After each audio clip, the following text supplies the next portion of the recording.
Assalamualaikum warahmatullahi wabarakatuh. Perkenalkan, nama saya Rofi Fajar Nugraha, asal sekolah SMA Negeri 3 Batam, kelas 11 IPS 1. Dan saya Liston Krisman Lase, asal sekolah SMA Negeri 3 Batam, kelas 11 IPS 1. Kali ini kami akan mempresentasikan tentang perlawanan baik sesudah ataupun sebelum tahun 1800 yang pernah terjadi di Indonesia. Saya akan menjelaskan tentang perlawanan yang pernah terjadi di Indonesia sebelum tahun 1800. Yang pertama di sini adalah perlawanan rakyat Makassar. Perlawanan rakyat Makassar ini pernah terjadi di Indonesia pada tahun 1654 hingga tahun 1655.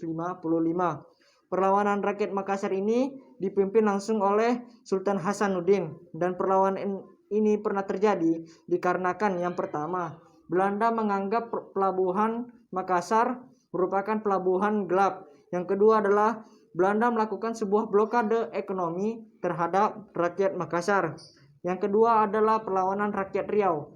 Perlawanan rakyat Riau ini pernah juga terjadi di Indonesia pada tahun 1723 sampai 1744.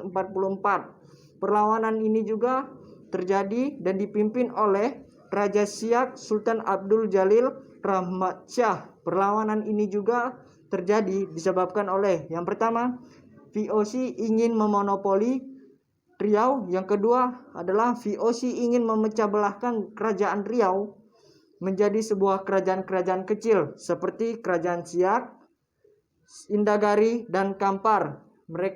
Kerajaan ini merasakan sebuah desakan yang dilakukan oleh VOC, yaitu tindakan atau sebuah kegiatan yang mereka lakukan secara sewenang-wenang.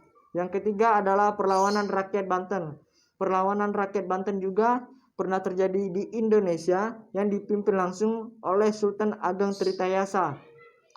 Perlawanan ini pernah terjadi di Indonesia pada tahun 1750. Perlawanan ini terjadi dikarenakan yang pertama, VOC ingin memonopoli perdagangan yang pernah terjadi di Indonesia dan menghalang-halangi perdagangan yang ada di Banten. Yang kedua adalah di mana Sultan Ageng Tritayasa menolak keras tentang adanya memonopoli perdagangan yang akan terjadi di Banten, tetapi itu diakhiri dengan kekalahan Ageng Tritayasa, dan disitulah terjadinya sebuah monopoli di Banten. Yang keempat adalah perlawanan yang terjadi di Mataram. Perlawanan ini juga pernah terjadi di Indonesia pada tahun 1629, yang dimana perlawanan ini dipimpin langsung oleh Sultan Agung Hanyakarakusum. Perlawanan ini terjadi dikarenakan para VOC ingin melakukan monopoli perdagangan serta kerja paksa dan membunuh para pahlawan serta pejuang Mataram, sehingga rakyat marah dan melawan VOC serta mengusir VOC dari tanah Mataram. Sekian dari saya tentang perlawanan yang pernah terjadi sebelum tahun 1800, dan akan dilanjutkan oleh rekan saya tentang perlawanan yang pernah terjadi di Indonesia pada tahun sesudah 1800. Selanjutnya, saya akan menjelaskan perlawanan sesudah tahun 1800. Yang pertama, perlawanan rakyat Maluku. Perlawanan ini terjadi pada tahun 1817. Perlawanan rakyat Maluku dipimpin oleh Kapiten Patimura. Perlawanan terjadi disebabkan oleh yang pertama, rakyat Maluku tidak berkenan lagi ditindak oleh kolonel sebab mereka sebelumnya sesudah merasakan penindasan dari VOC selama 2 abad lamanya. Yang kedua, dikarenakan Belanda menerapkan kebijakan buruknya, yakni penyerahan wajib dan juga kerja paksa. Yang kedua, perlawanan rakyat Aceh. Perlawanan ini terjadi pada tahun 1873 sampai dengan 1904. Perlawanan rakyat Aceh dipimpin oleh Tengku Umar. Perlawanan terjadi disebabkan oleh yang pertama, rakyat Aceh yang dituduh tidak mau bekerja sama dan mempersulit kegiatan perdagangan Belanda. Yang kedua, Belanda melanggar perjanjian London tahun 1824 dengan usahanya yang menguasai Aceh. Ketiga, perlawanan Nuku.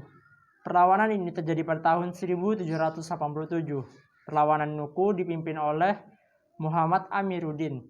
Perlawanan terjadi disebabkan oleh yang pertama, VOC berusaha memonopoli perdagangan hingga rakyat kesal. Yang kedua, penangkapan Sultan Jamaluddin Raja Tidore dan oleh VOC yang kemudian diasingkan ke Batavia.